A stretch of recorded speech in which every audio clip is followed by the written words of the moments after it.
Just want to make sure this starts. Here we go.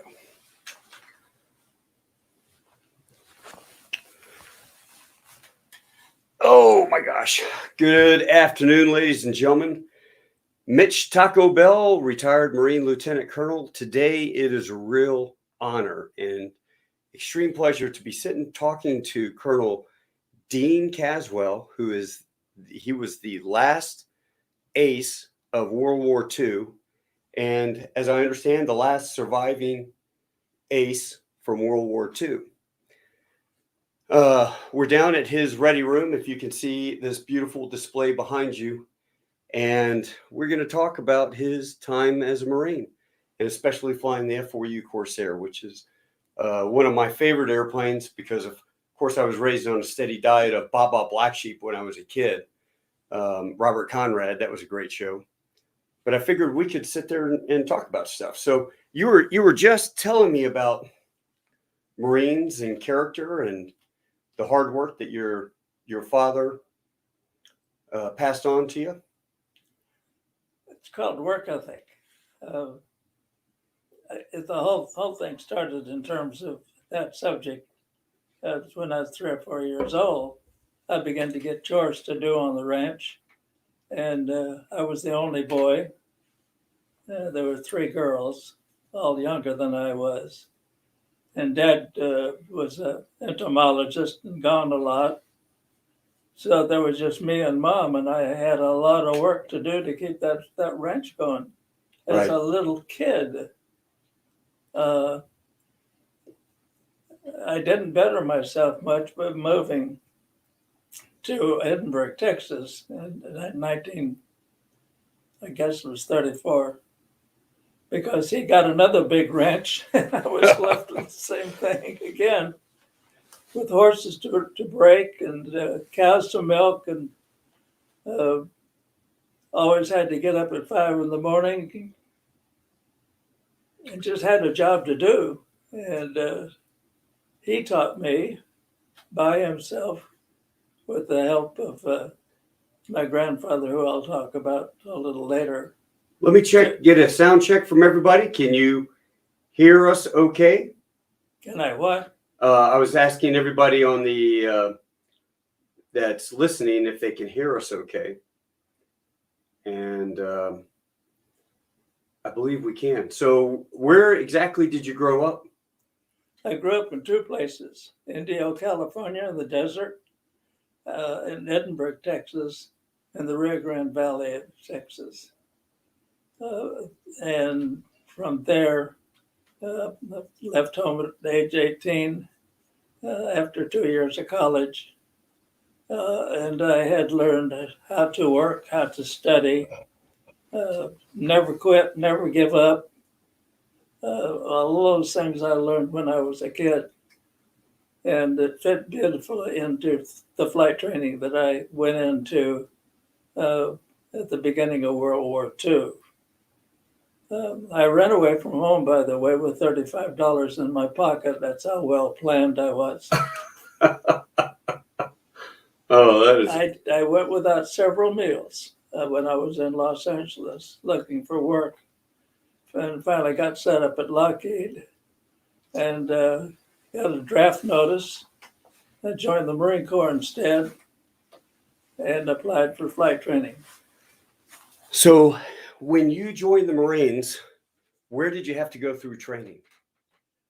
I skipped recruit training, and I'll follow up on that a little later on, because they sent me directly to a civilian pilot training program in Prescott, Arizona. Oh, really? The Navy and Marine Corps wanted to know if a young man who volunteered and wanted to fly, could he fly? Mm-hmm. And so they gave us 35 hours of flight training, made a determination we were either in or out. And after that, then we started the regular flight training program, which included officers training, which was 3 times as hard as recruit training. And where did you have that? In Del Monte, California. Really? In California? Oh yeah, they had these things set up all over the United States, and it was tough. And they said outright, "You are here to see if you can make it." Hmm. And if instead of running 5 miles, we'd run 10, Hmm. or instead of swimming 20 laps in the swimming pool, we'd swim 30. We had to wrestle. We had to learn jujitsu. We had to learn knife fighting. We had to do this and we had to do that. And if you could take all of that stuff, then you could go ahead with flight training. So this was in these, let's see, after December 41. So this is during 41 timeframe? This is 1941. 41, okay. And what flight training did you start out on? What kind of airplane did you fly? Alaska, Alaska. What a great airplane. Love that. a very fine airplane. And I fooled them a little bit because I'd already soloed at McAllen, Texas. I washed down hangars and hangar floors to get a couple of hours of flight time, and I soloed in the small aircraft in about 3 hours of training. Wow, that's impressive. So I was able to use the early flight training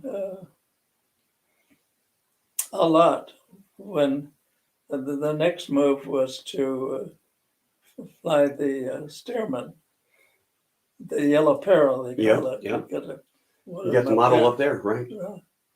I had over 220 hours in that thing. Really? I got some beautiful flight training from a Marine instructor, who was one of them, who taught me all the aerobatics that he could think of. Hmm. And a lot of the students didn't get that, and that came very handy in combat. Sure.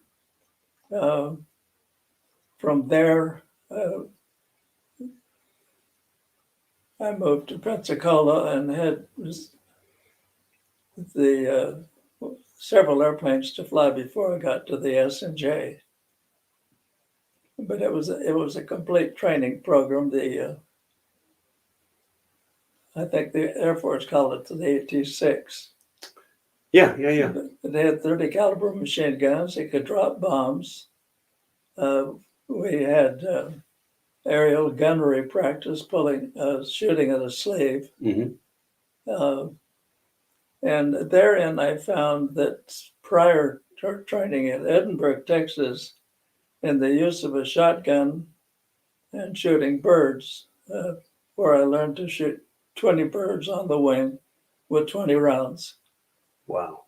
That really helped me in the air because we used the Corsair nose as our method of targeting the enemy.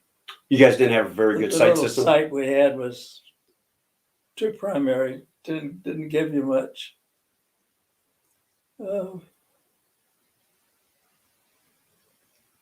Skipping back to, well, that's not really skipping back, but flight training ended an immediate assignment to a Corsair squadron. So you did really well in flight school. Oh, God, yes. Yeah. I'm going to tell a funny story about flight school. All the way through flight school, from time to time, I would fill out a questionnaire. What would you like to fly? How would you like to be a dive bomber, or drive a Catalina Seaboat, or be a fighter pilot? And I'd always fill it out, fighter pilot. You'd have put down, come on, you'd have put down cargo? Come on, DC-3s is where it's at, man. Anyway, standing there in a row of about 120 young men, all dressed up with brand new bars on my shoulders, wings on my chest, I was handed a piece of paper that says, "You've been designated a dive bomber pilot." Well, I couldn't stand that. So I had another fellow the same day, being at Pensacola, when Pensacola was the headquarters for advanced training for the Navy and Marine Corps. Mm-hmm. I found the office where they designated what happens to these young officers and how are they assigned. Mm-hmm. And the assignment desk right behind it was one of the more beautiful women I had ever seen, Right. about my age. And I said, are you the one that assigned me to be a dive bomber pilot? And so she looked through her references and said, yes, you. Named a few others. And I said, I wanted to be a fighter pilot. And the story continued a little sloppily. I got a date with her that night. I took her out to dinner. I made a few promises I never kept. Uh-huh. And the next day I was a fighter pilot. So all that training. Oh, well, at least they didn't put you down and say you're a blimp. You're going to get half a wing. You're going to be a blimp pilot, you know? Well, I was very happy about that. They sent me to Santa Barbara, California, where they had formed an old squadron of VMF 221 that had been in Guadalcanal, reformed it with some of the Guadalcanal experienced people. Mm-hmm. And we had 36 pilots that trained for 9 months to do everything what one could ever think of and make the airplane do things you never thought of, and went aboard a carrier. But going back to VMF 221's training program, Jim Sweat was my instructor. Mm-hmm. You know the name Jim Sweat? No, sir. Jim Sweat, Medal of Honor winner, shot down 28 airplanes in Guadalcanal, and then when he went with us aboard the USS Bunker Hill, got some more. Wow. I got all the aces from 221 in that Case. I do see that. So anyway, 36 pilots were triple aces and shot down 187 airplanes. wow. One squadron. I got 15 myself. That was allowed to be counted. Right. And you got 7 in one day. That's kind of going forward. But the training, what year did you get into the F4U? What year was that? 42, 43 now. Is that about 1943? 22 years old. 22 years old. You're 99 years old now, right? Correct. And so about 1943, early 43 is when you got into the F4U Corsair?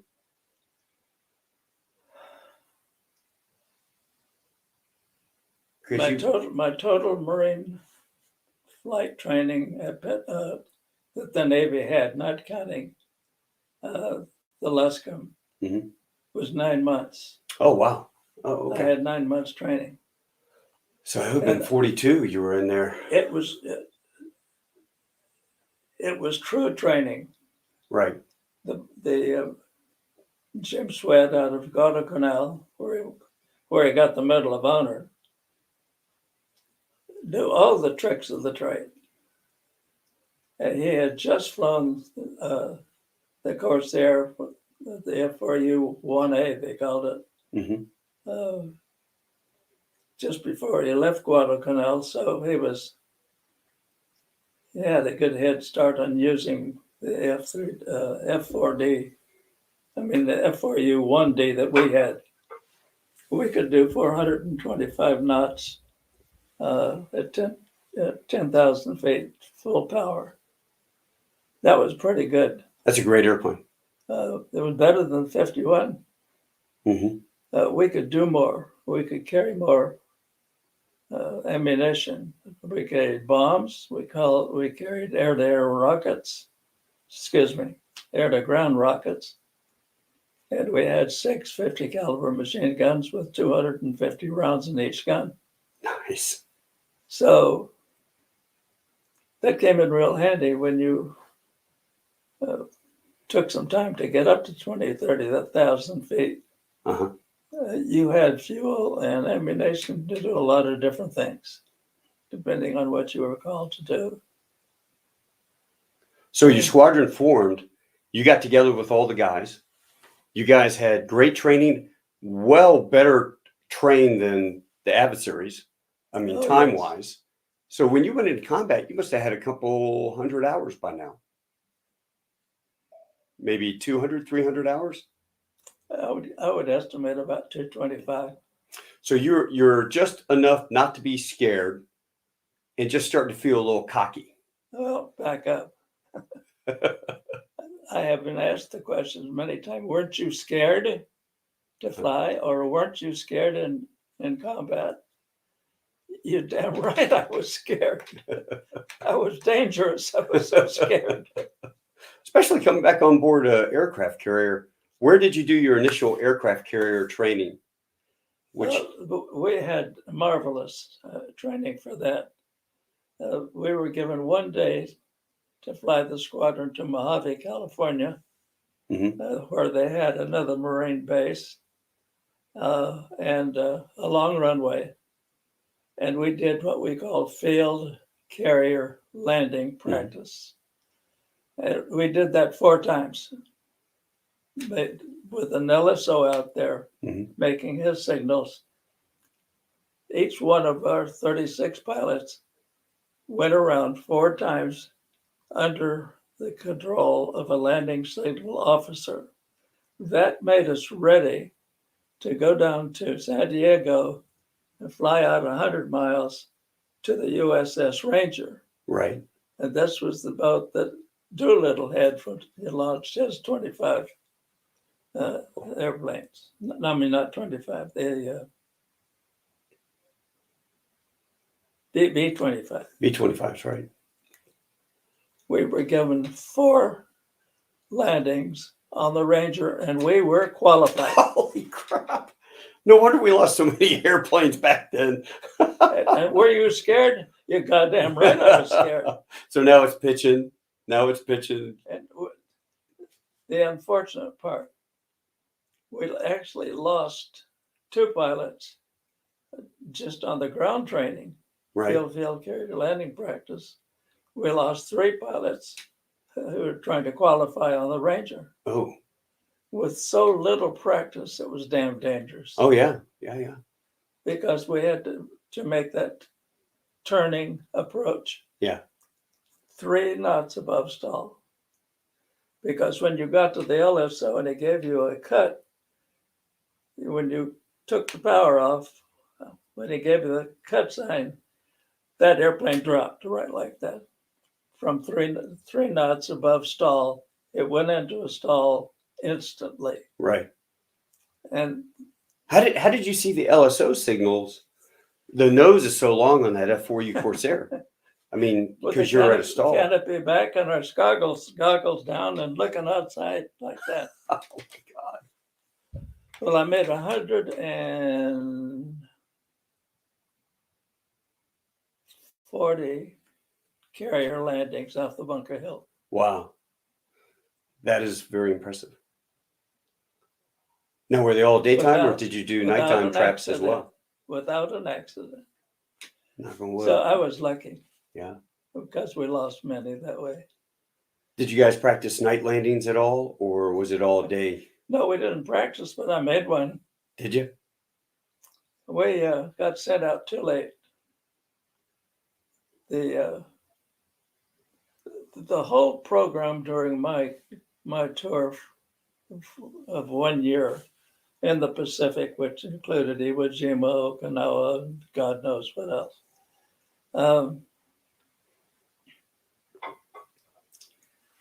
I believe it was over 700 ships in that armada, and they were prepared to make a landing, put Marines ashore, protect the Marines with air support, and win the Battle of the Pacific in that manner. Then this all started in November 1943.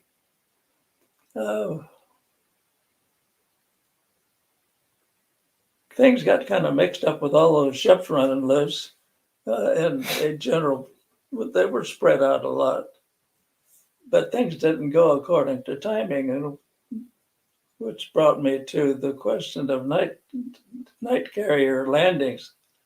We just took off late, ran out of gas doing what we were supposed to do, and tried to get back to the ship before the sun went down. Right. Didn't make it. They could not turn on the ship's lights because the Japanese could see them. Oh. So it was really a night landing, and some didn't make it. Oh, God. They tried not to do that again. There's a long story about carrier work during World War II, where they messed up, lost lots of pilots, or did a good job. Grandpa Pettybones probably had a lot of cartoons, you know, a lot of examples for the safety magazine based off of real life stuff. 110 combat missions, and there was a strange way the Navy handled the Marine Corps. Admiral Michener, who was the task group commander in charge of all those 700 ships, the Bunker Hill was his platform, and that's where we were on his ship. And he had a staff of Navy officers, no Marine on the staff. Right. And they set up the control of who counted airplanes shot down and who didn't shoot them down. And they had rules like, if you shot an airplane down below 5,000 feet, didn't count. Why is that? You had to be at altitude in, well, they're back in World War I. You had to be in combat. And you had to win that battle between airplanes. But anyway, we had a science of cleaning out Japanese airfields on the Big Islands. Mm-hmm. It was two divisions of Corsairs flying one right behind the other, coming in at sunup, and most of the airfields were along the water's edge anyway. Well, they knew they could hear us coming, so the airplanes would start taking off of their runways. And the first formation, which that was always my place, I led a section. We would come across that runway and catch the guys as they were coming off of the runway. Right. They were not maneuvering because they were trying to get off safely and get to altitude. And so the first section would go and shoot down all that they could on the first pass. And the second division was right behind us with our fire bombs. They would lace the entire runway and any airplanes that hadn't taken off with the fire bombs. Right. It was devastating. Napalm? But you couldn't count those airplanes you shot down, even though they were airborne. Oh, really? I got 28 of them. Who cares? Thanks, Navy. Thanks, Missioner.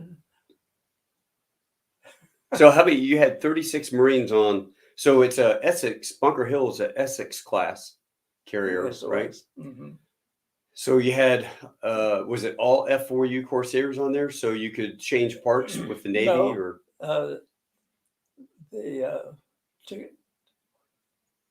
I think the aircraft carrier was designed for 91, 92 airplanes. Mm-hmm. We could launch with 2 catapults, or we could deck launch without the use of catapults. Mm-hmm. So they put 2 Marine squadrons, and 36 pilots in each squadron. In fact, my wife's husband was in charge of one squadron, and Jim Sweat was my squadron. He and I became very good friends and was a friend for life before he died, now 11 years ago. Mm-hmm. He's one of them up there. But the Navy also had the capability of launching 3, maybe 4 torpedo planes carrying torpedoes. And they had 2 or 3 SB-2C Brewster Buffaloes, bombers. Mm-hmm. All they carried was bombs. And it was the Bunker Hills planes that sunk the Yamamoto. Really? Mm-hmm. I didn't know that. Wow. The story of the Yamamoto, I could quickly tell. We were in the era of the kamikaze. In fact, I've written a book about it. I'm going to give it to you before you leave. Nice. No pilot that I know of had ever written about the suicide pilot strategy that the Japanese used. And the Japanese lost 4,000 young men as kamikazes. When they ran out of men, they started using boats as kamikaze. And then they were going to use the Yamamoto to go into our fleet and run up on the beach. This is hearsay now. Run that big old battleship up on the beach at Okinawa to help win the Okinawa War. And so they sunk it before they got there. So to answer your question, yes, there were 6 airplanes that were not Corsairs. Wow. But they were not fighter pilots. Well, how did they treat Marines on board the ship? I mean, I know we're a department of the Navy, but we're the men's department. So how did they treat Marines on board ship? Was it love-hate, or was it pretty well respected? I'm sure they had a great deal of respect for what we did before we got hit with the 2 kamikazes. Did you know that? Yes, sir. Okay. Crippled the Bunker Hill and sent you back to Seattle. We found working with the deck crews and that sort of thing very, very well. The admiral staff is another thing. Mm-hmm. They created their own rules. We had to do exactly what they said. And what was so heartbreaking was their daily operational report that they put out every day while in combat. The report went to the U.S. Navy headquarters in the United States. They never mentioned the Marines once. Really? No, never. It was always the Navy shot down so many airplanes. And do you guys have a board? Do you have a leader's board on which squadron was shooting the most down? No, we didn't do much of that. At first, we tried hard to keep up. We had a clerk to keep up our logbooks and our flying, but you had a lot of red ink in that. The problem was mental on the part of the pilots, the Marine pilots. Mm-hmm. That kind of fighting activity, and I could talk about 2 more wars I was in. When you fly every day, and the only time you did not was when the ship pulled out to get re-oiled and resupplied. Mm-hmm. You don't give a shit, Mitch. Mm-hmm. It was like you all the time. So there hardly was any conversation between the Navy and the Marines. Everybody did their job and did it well, or if they didn't, they died. If you had your choice, would you rather be land-based like Boeington's guys, or on board the ship? Never. Land-based was terrible. Yeah. It was dirty. It was uncomfortable. Poorly supplied. Yeah. They had a hard time getting parts and pieces for the Corsair or the F3s or whatever they were using. at one time I heard while in training that I would be joining a marine outfit going to an island. So this business of going aboard a carrier just was on a moment's notice, Mm-hmm. which is why our flight training for carrier work was so little. Right. We thought, why do we have to do this? We're going to be Yeah. long crushed coral runways, you know? So getting back to the subject that I started talking about, the character of the guys that survived, is the only ones I can really speak for. You never quit. You're highly dedicated. You're solely intent on getting the job done well, because if you didn't, you died. Mm-hmm. When you live in that atmosphere for a while, you lose your own character. You're not the same guy. Mm-hmm. And once you're through with it, it took me 3 years to overcome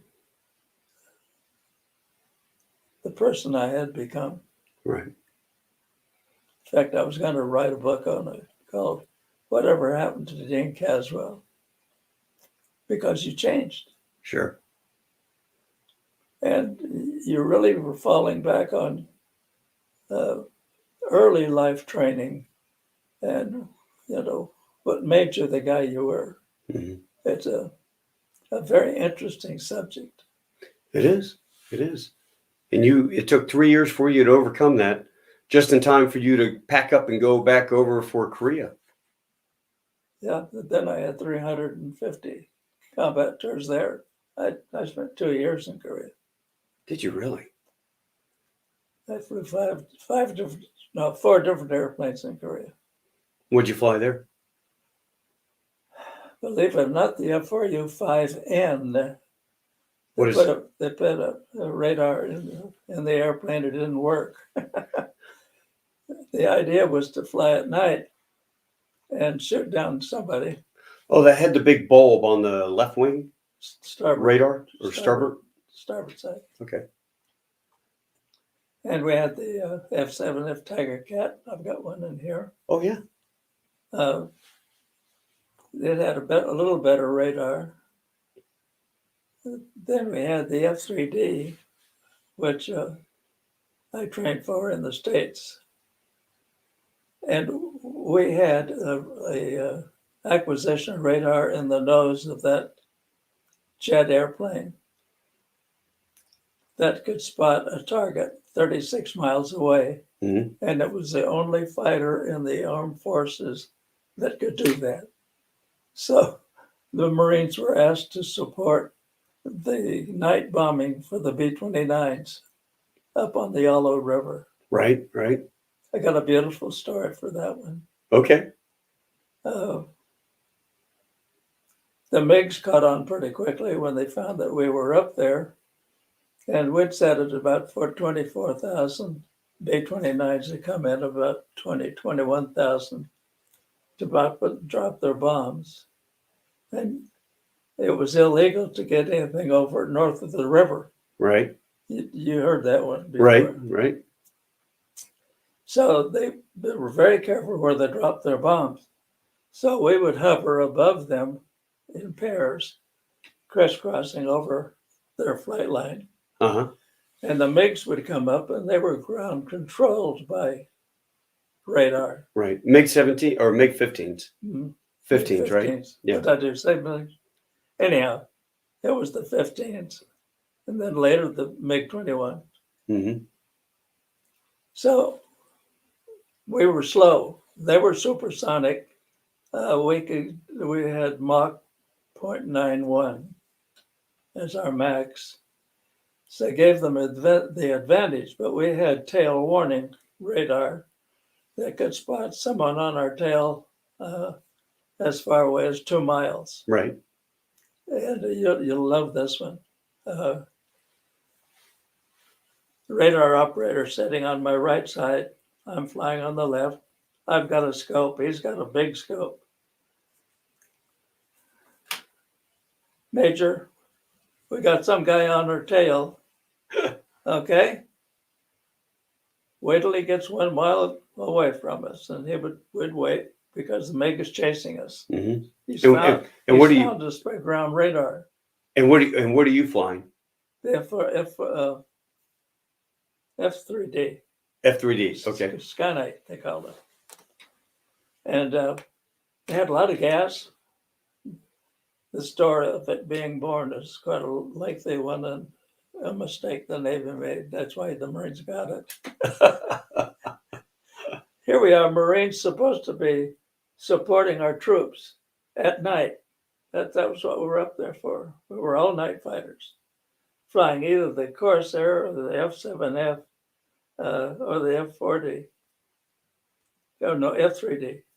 Right. Anyway, the guy's creeping up my rear end, and at 1 mile, and we had tried this out in the States, I go into a 45 degree dive instantly, which takes us off the screen of the guys on the ground. Uh-huh. And it's been a long time. I dropped about 10,000 feet. Then I pull up an overhead. This is at night or bad weather. I do an overhead. I come back on the rear end and would pick up the guy trailing us right behind him. And that's the way we shot. How many MiGs did you shoot down in Korea? I didn't shoot down any. I think I hit one and my guns froze up on the other one. But I did something better. Across the Yalu River, in the area the B-29s were bombing south of the river, were the MiG bases, and they had MiG-21s then. Mm-hmm. Two big air bases side by side, long runways, lots of airplanes on either side of the runway at night. They were working on them. Right. These airplanes were flying at daytime against the Air Force's F-86. Mm-hmm. And we'd see those every night. We'd be sitting at 40,000 feet looking down, and we couldn't touch them. Oh. Couldn't touch them. NATO wouldn't let us do it. So one night the B-29s didn't show up. Right. Don't know why. So my partner and I were left up there, and there was another pair, and I don't know what they did. We were about 40,000, I guess. The night was as clear as it is in this room. I could almost count the airplanes on the runways. Right. So I flashed my light one time, the signal that my buddy knew. So he came in, got almost under me, I guess. And he flashed just like that. That's the only way I knew he was there. Uh-huh. And I said, speed brakes now.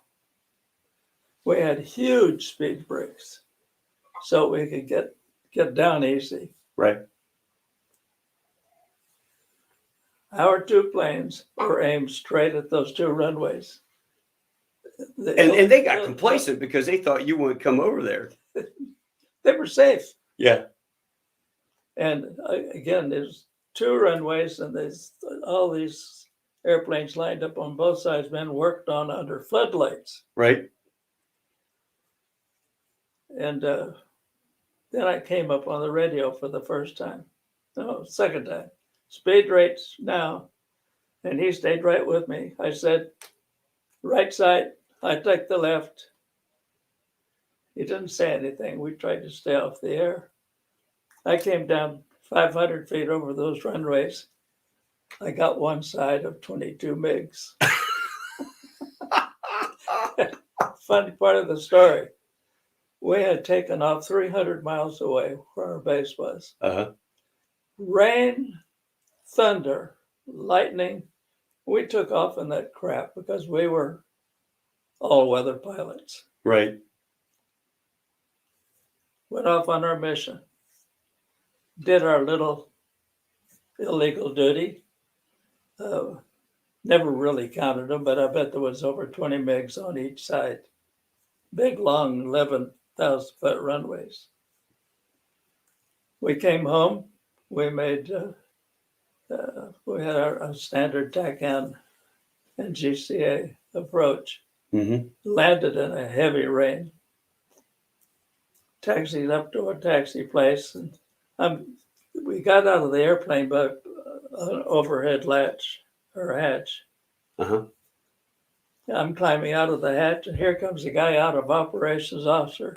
Hey, Caswell, do you know anything about MiGs being shot up on the yellow? I said, in weather like this? Yeah, but don't they have gun And camera? he's all wet. He said, oh, shit. So we never heard anything. They didn't check your gun camera? Or did you guys have gun cameras on that? No. On those We airplanes? didn't turn them on.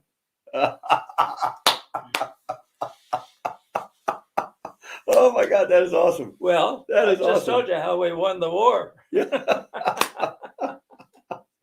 So you guys wiped out 40 MiGs. Did you ever tell anybody over there, or did you just keep that as a secret between? Did you keep that as a secret between you and your wingman? Dead secret. Uh-huh. No, there wasn't any point in telling the story. That is awesome. Well, I like the next story the best. What's that? On my second tour, I just stayed over there. I didn't go home. I went to someplace in South Japan, spent a week playing golf. Uh-huh. But on my second tour, I was reassigned to, see what they call it, an observation squadron. VMO, sure. Broke my heart, just broke my heart. I again gotten into this very bad repression situation. Didn't care whether I lived or died. Just do my job, never quit. And I get this set of orders clear across South Korea to headquarters Marine Corps, K3 Air Base. And I was assigned to an observation squadron. What did they fly? They had the Don't tell me L3s or a little Piper. the big airplane, the Douglas F8. It's been so long, I almost forgot it. A very, very popular airplane for dropping bombs. And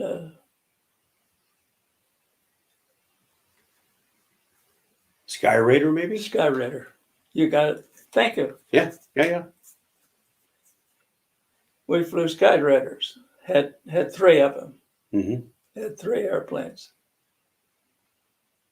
It's single piloted, 3,200 horsepower. But lots of gas. In fact, we carried extra gas. And in the back end of the airplane, they had carved out a place for two men to sit with radar equipment that would detect a radar-powered antenna. And our job was to fly at night at 500 feet or below to stay away from MiGs and go up into China and find out where all their radar was. And we did that for a year. Wow. We saw flying unidentified objects. We had people shoot at us.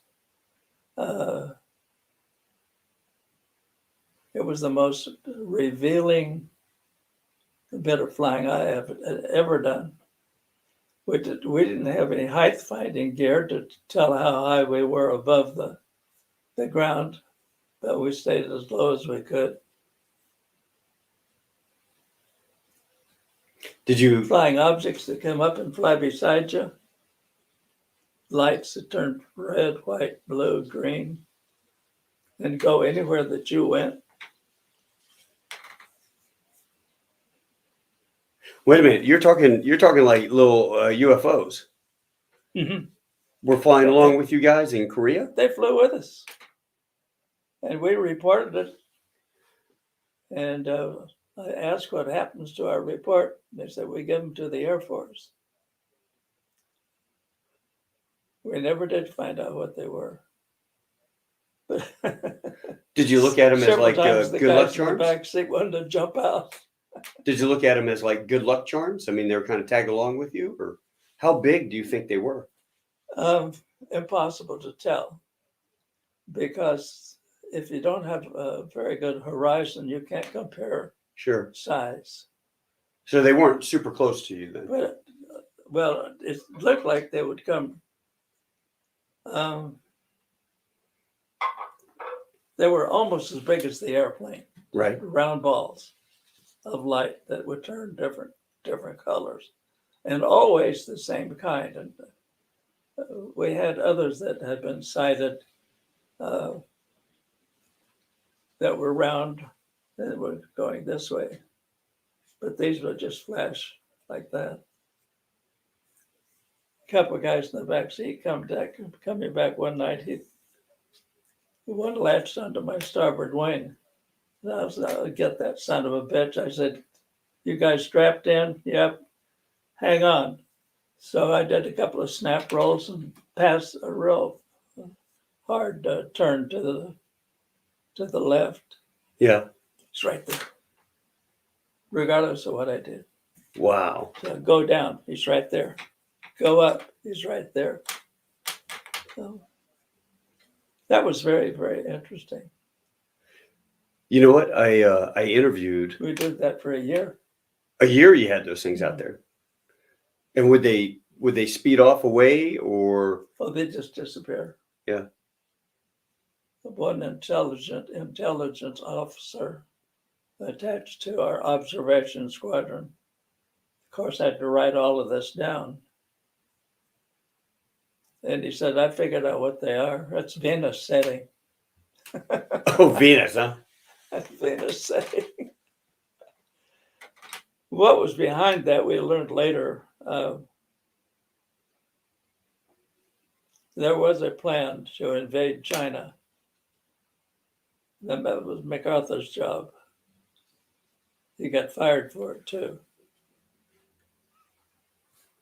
But they wanted to know where all the electronic gear was if they invaded, because the Chinese were furnishing everything to the Right.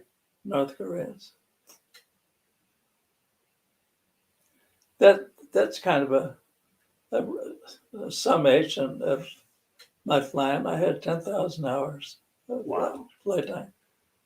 Well, you went from a steerman all the way to flying the F4. Well, I did F4 have jet, right? my peacetime. I had 6 squadrons, separate squadrons of about 35 airplanes each.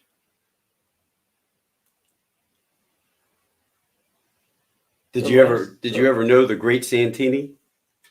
Tell you what? Did you ever know the Great Santini, Bull Meacham? You know the story that was written, the Great Santini, and it was based off of. I saw the movie. Yeah, the real guy. I mean, he was a East Coast F4 Phantom guy, but he flew F4U Corsairs in World War II. My last airplanes was an air group of F4s, and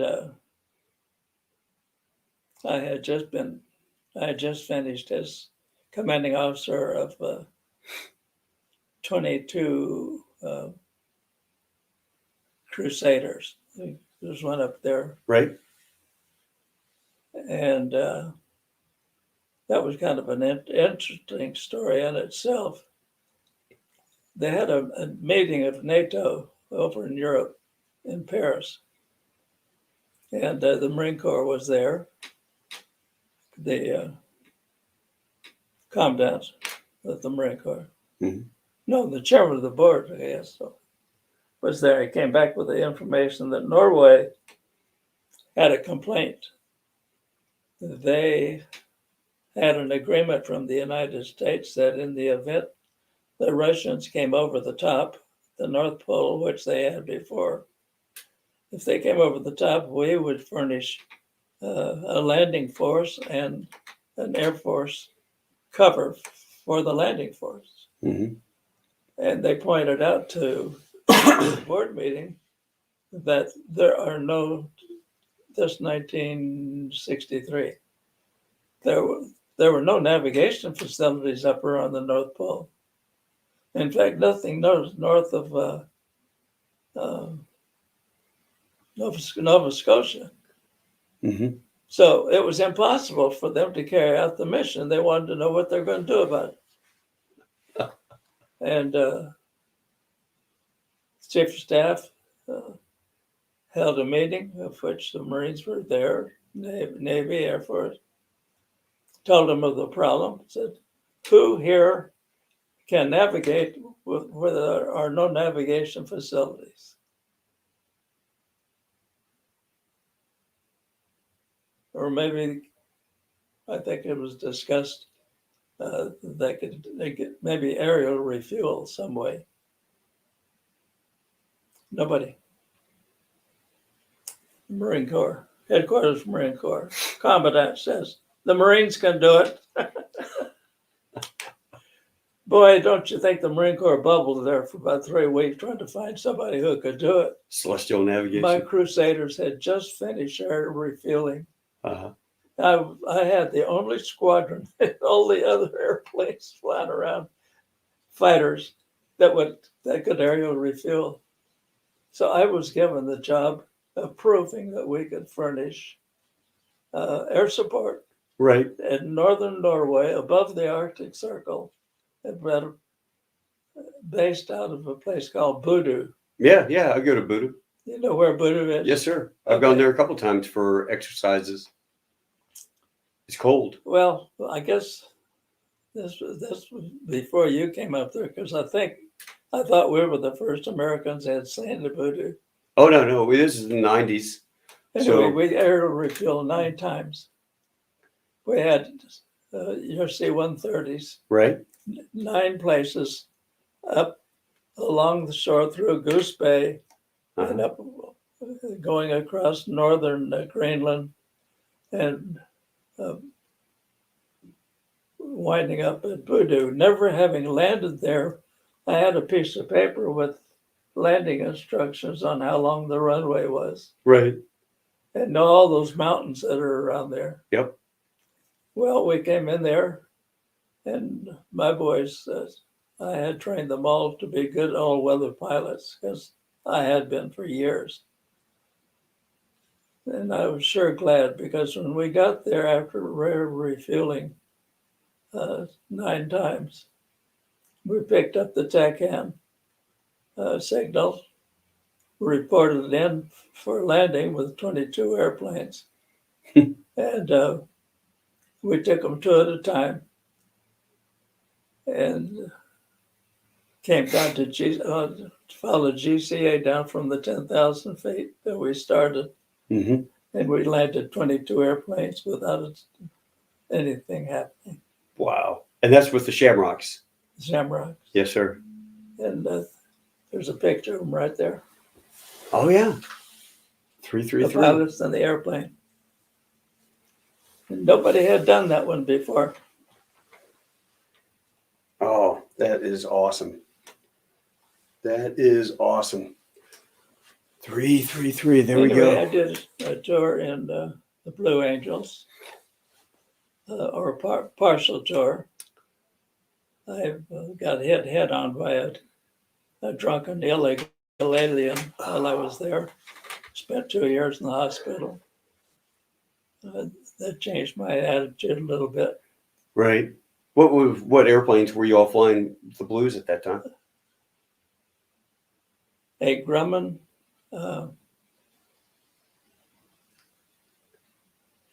Was it the Wildcat? No.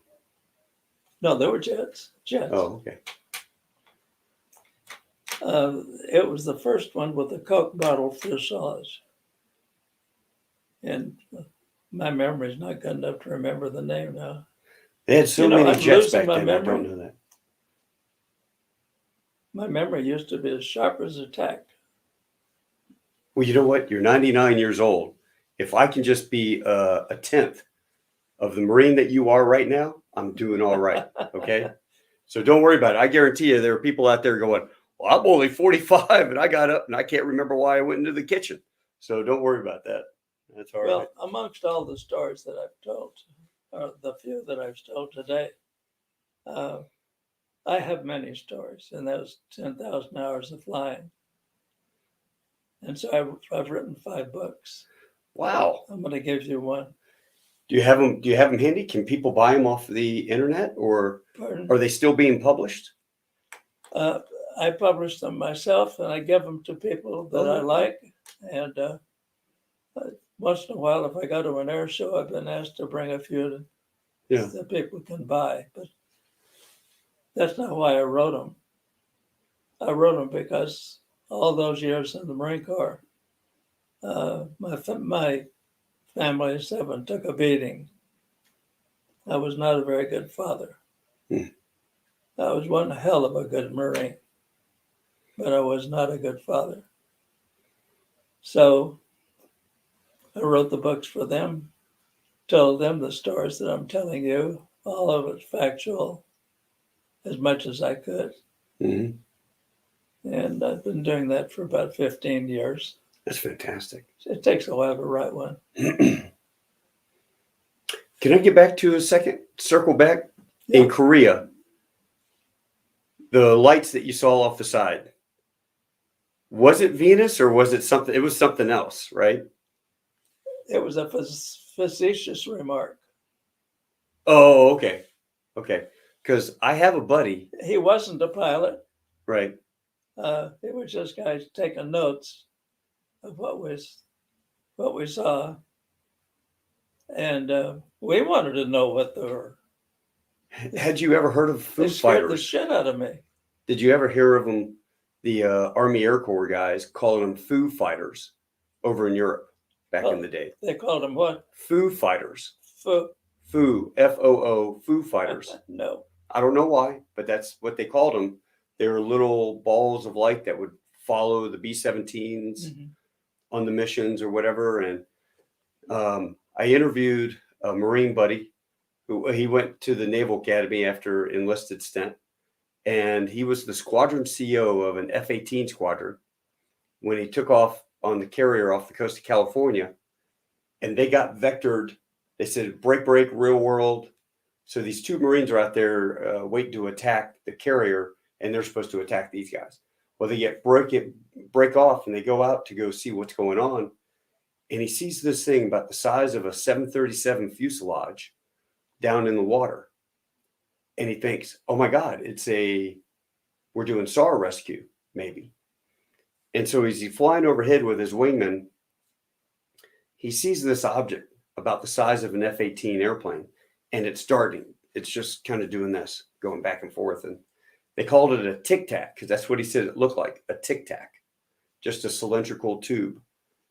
And so this thing all of a sudden stops and points at him as he's doing the circle, and it's tracking him. So he goes, that thing's aware of me now. So he goes, tells his wingman, I'm going to go down. He starts going down. This thing goes up. So they get into a circle. And he goes, you know what? This is dumb. I'm just going to cut across the circle and intercept this guy because they're sitting there doing this deal. And so as he turns and comes after him, this thing just goes, gone. Wow. And it's called the Tic Tac incident. You can actually find it on YouTube. It's really interesting. Dave Fravor is unimpeachable. Naval Academy, Top Gun, Top Gun grad, Squadron CO. He just doesn't make this stuff up. Him and his wingman, they got 2, a Rio in each airplane. And when he landed, the Rio's going out of the next flight. The guy goes, hey, skipper, I'm going to nail that guy. And he did. He locked him up. They couldn't lock him up on radar, but he locked him up with the camera system. So we have video evidence of it. It's kind of cool. I find that stuff fascinating. Well, it's been a mystery for many years, and there has to be a lot of information out there that we're not privileged to. Right. I don't know what to think about it. I think it's interesting. You know what I think it is? I think they're time machines. I think they're, think about this. 100 years ago, you're 99 years old. 100 years ago, airplanes were just basic, flimsy flying things. And now you can jump in an American Airlines 787 and fly from Dallas, 15 hours all the way over to China, right? So who's to say in another 150 years, we don't have technology and everyone's into Ancestry.com and DNA and all that. So they have these little spaceships that come back and, hey, I want to see great Grandpa Caswell out there flying a mission in Korea. And the little thing goes out there. And then the guy gets in there, the pilot gets in, he's looking at the logbook and goes, isn't this a bunch of crap? The cloaking device doesn't even work in this stupid thing. They give us a broke airplane, a broke spaceship. And the guy's like, don't worry about it. They still believe in UFOs, Have you ever met Stormy Boudreaux? No, I haven't. No, sir. He's the chief designer for that Fort Worth. For Skunk Works? Pardon? Was it Skunk Works? Skunk Works? No, two aircraft companies merged. Anyway, they built the F-43, was it? Our latest successful fighter plane. F-35, Lockheed Martin. He designed it.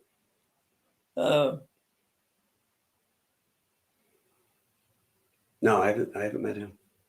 He told me in this house, and he didn't ask me to keep it a secret. I just haven't told anybody that they were launching the aircraft without pilots and directing them wherever they wanted to go. Then on television, about 2 months ago,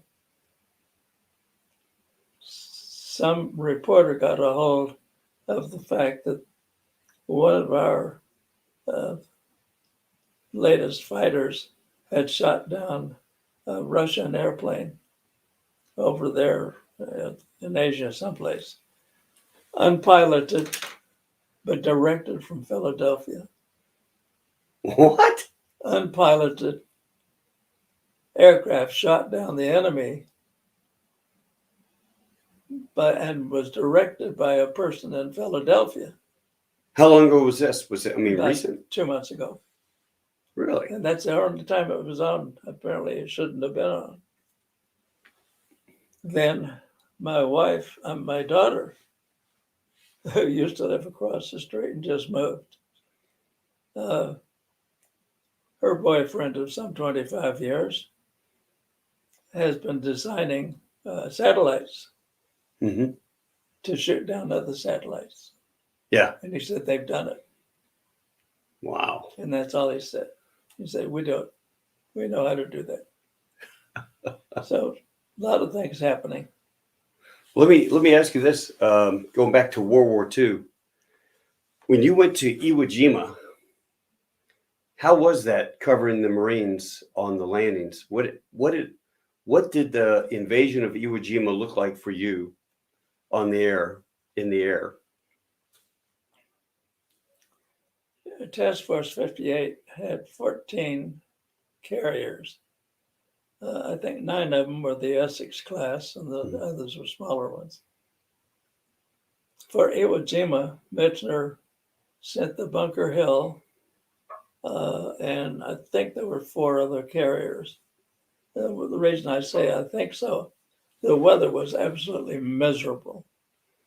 The clouds were down to 200 feet, raining like hell. And we were putting Marines ashore, crawling on their bellies into the fire of the Japanese that mostly had their weapons in caves, firing toward the beaches.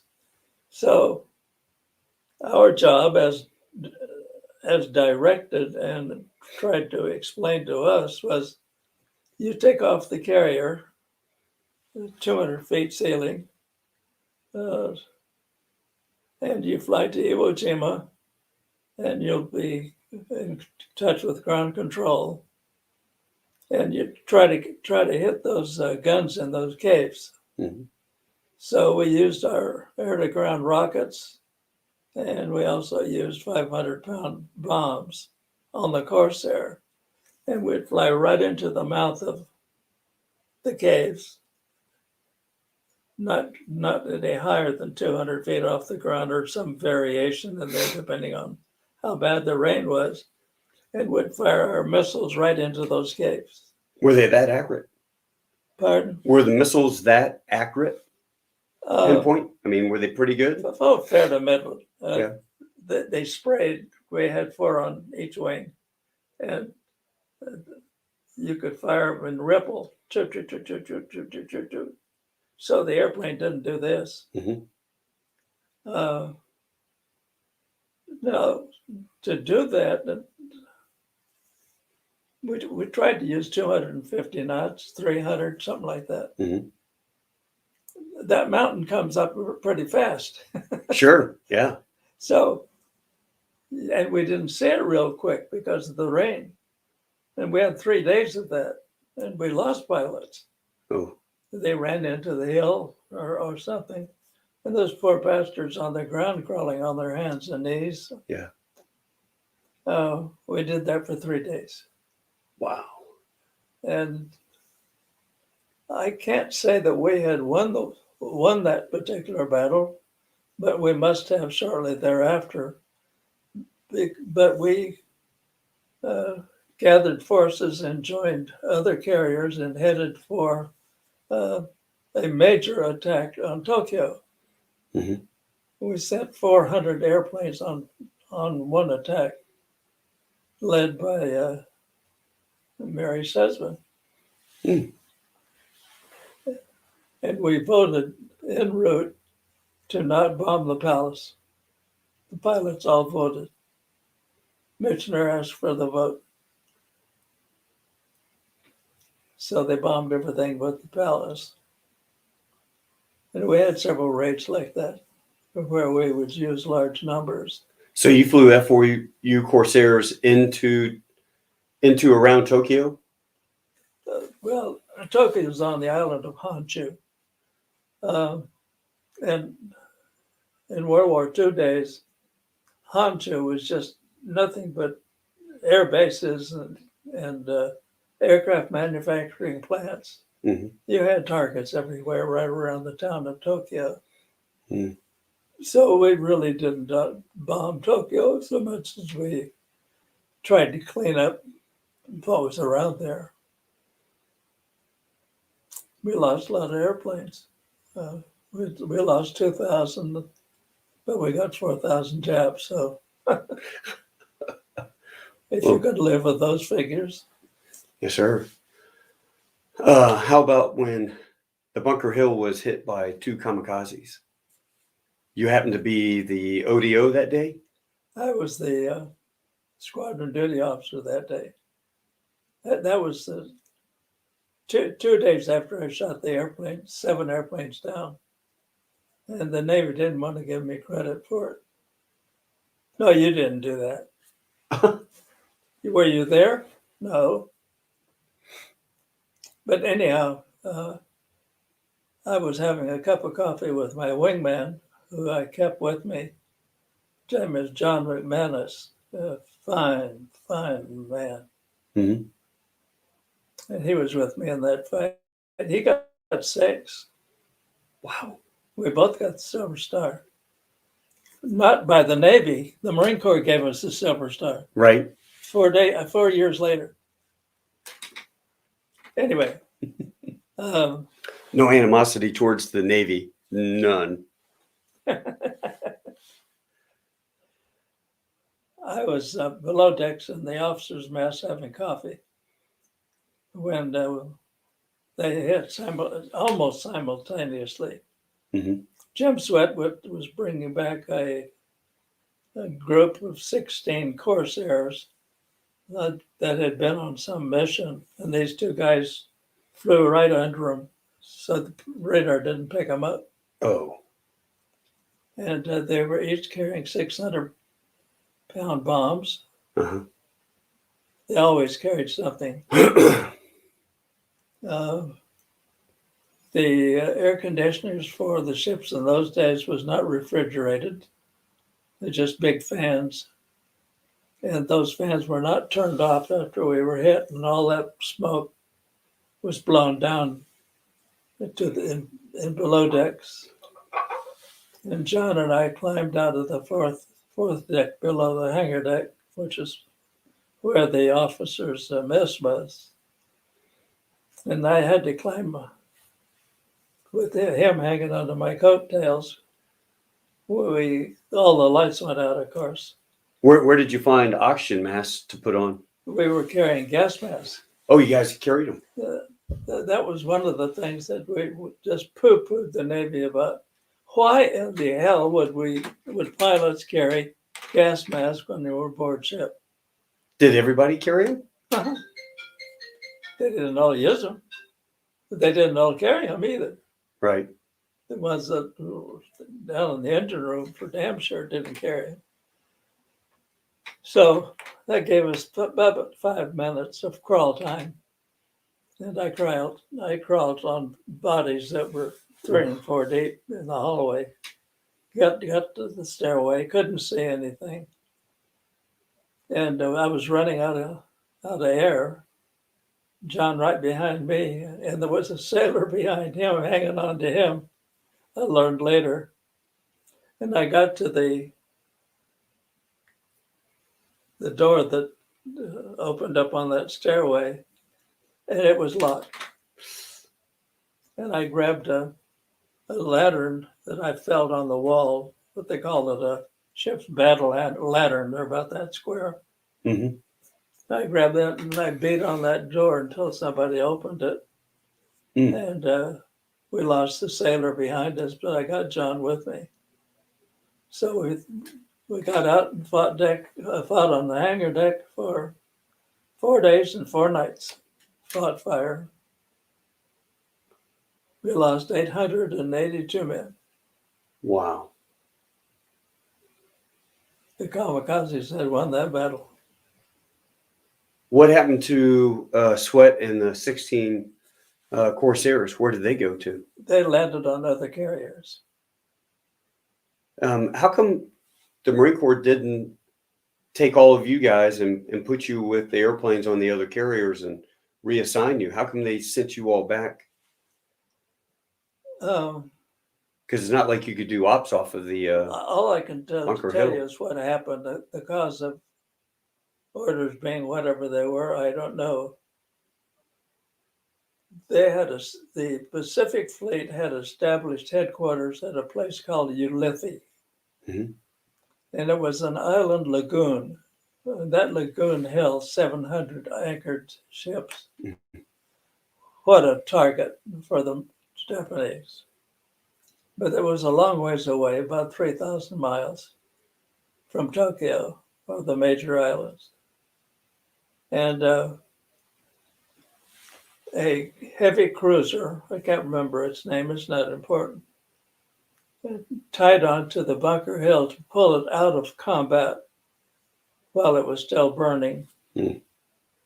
They had a lot of people jump overboard. In fact, the ship declared evacuate ship one time, and a lot of them were just lost because they jumped overboard.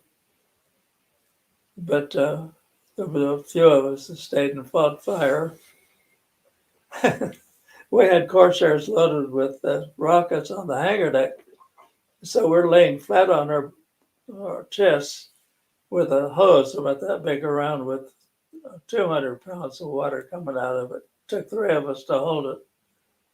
And those rockets were coming off of those airplanes over our head and smashing into the bulkhead on the other side. Oh my God. That was very interesting.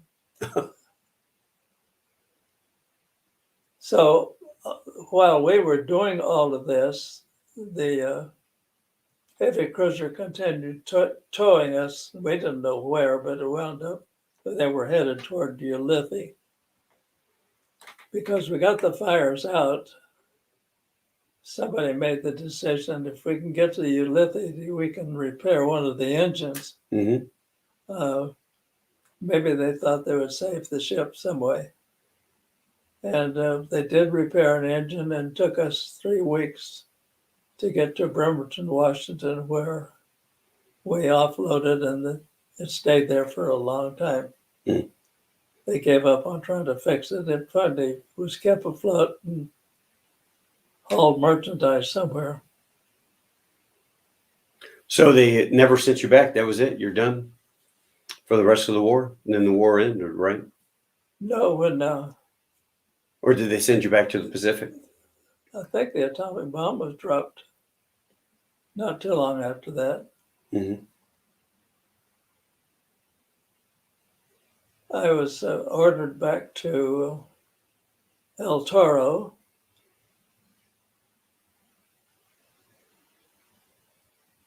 Sent to El Centro, Mm-hmm. where they gave me the job of, the bomb had been dropped, I guess. I was destroying boxes of pistols and rifles and all kinds of stuff. Oh, That was my job.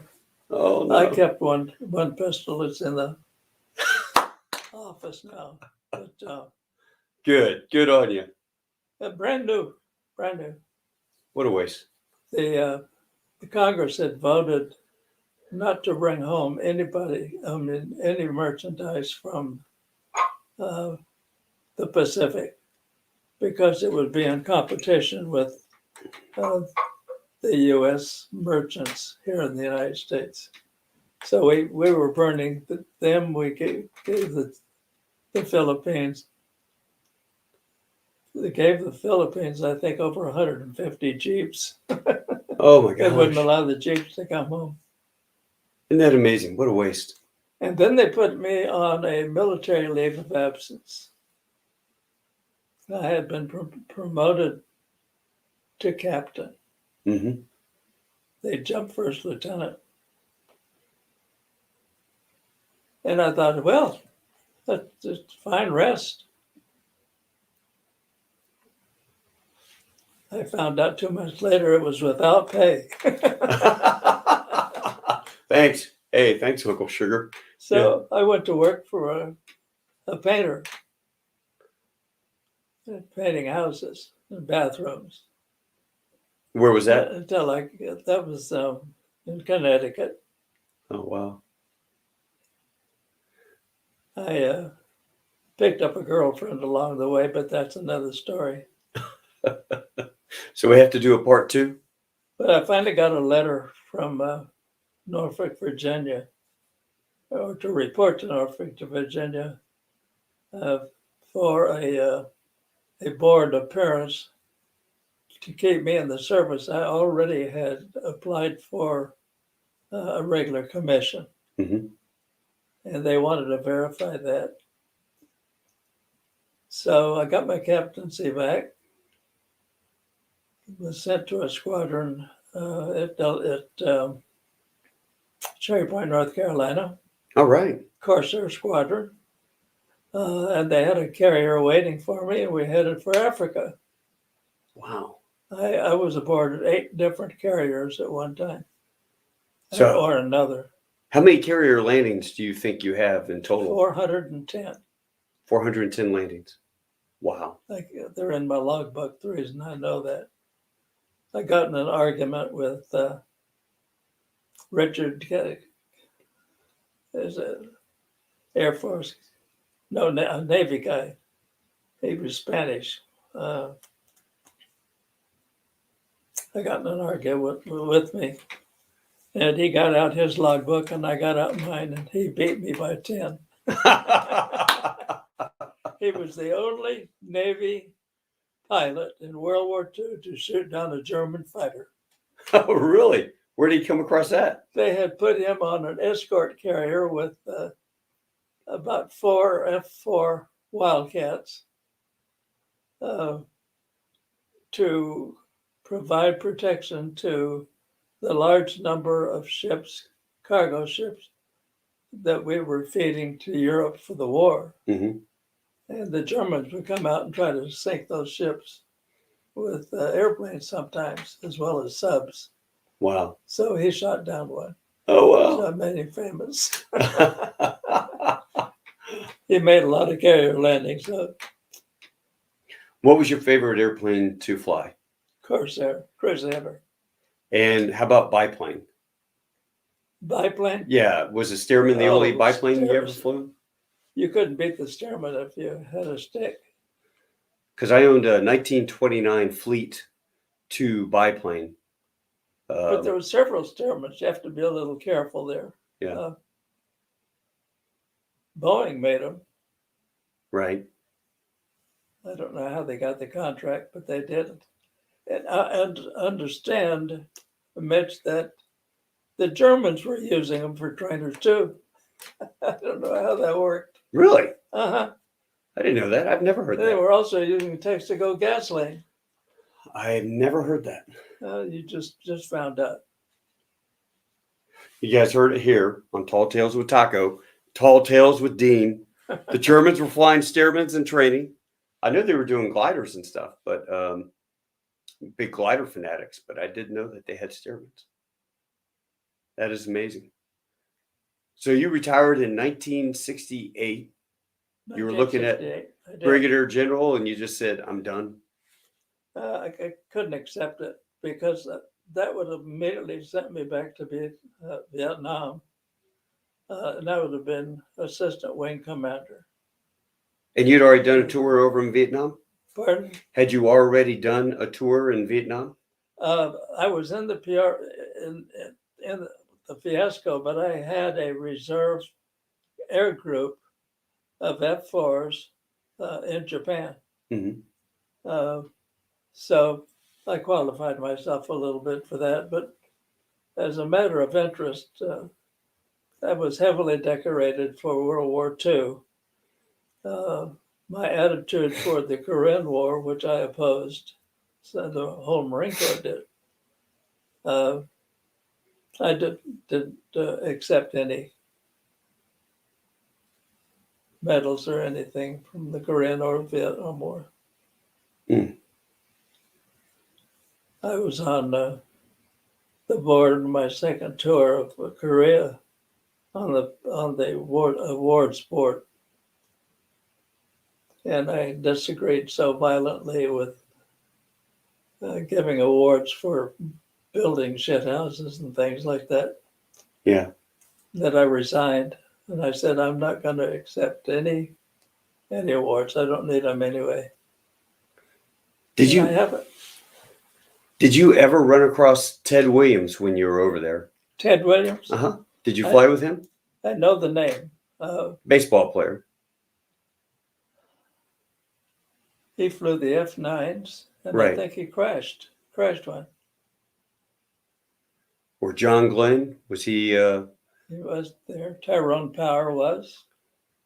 I know Tyrone Power was a VMGR or VMR 352 pilot. He was flying cargo planes during World War II. He did that. I don't know what he did in Korea, but I know he did that in World War II. We had a number of movie actors who highly decorated Marines. Somebody told me that Paul Newman was a radio operator on SPDs on the Bunker Hill when you were out there as a young kid. We didn't have an SPD on the Bunker Hill. TB, what did you have? You had a dive bomber, right? The SB2C. SP2C? Okay. Made by Brewster Buffalo Company. Oh, okay. Maybe he was on that. And made in Canada, by the way. Canucks rule. Well, you've had a totally amazing career. And at 99 years old, you look great. So, like I said, I hope I'm just a tenth of the man you are when I'm 99 years old. Is there anything you would like to say to all my Marine Corps aviation enthusiasts? By the way, happy birthday. Oh, thank you. Well, happy birthday to you. Yes, sir. To any Marine, regardless of what kind of a job he had, will always be a Marine to me. Hoorah. And I know that most of them feel the same way. Fine bunch of men. Now I'll add a little cream to the pie. My last flying effort was I had 5 squadrons of F4s, Phantoms, at Beaufort, South Carolina. I had just the year before finished the trip to Voodoo. When I got back from Voodoo, 2 days later, I was sitting at Key West for the Cuban crisis. Oh, yeah? With the squadron. So it was pretty active. My air group commander died of something, a stomach problem of some kind. So they gave me the air group, and I had made it. That's what I had always wanted, Right. to be an air group commander. And all I found was a stack of papers on court martials.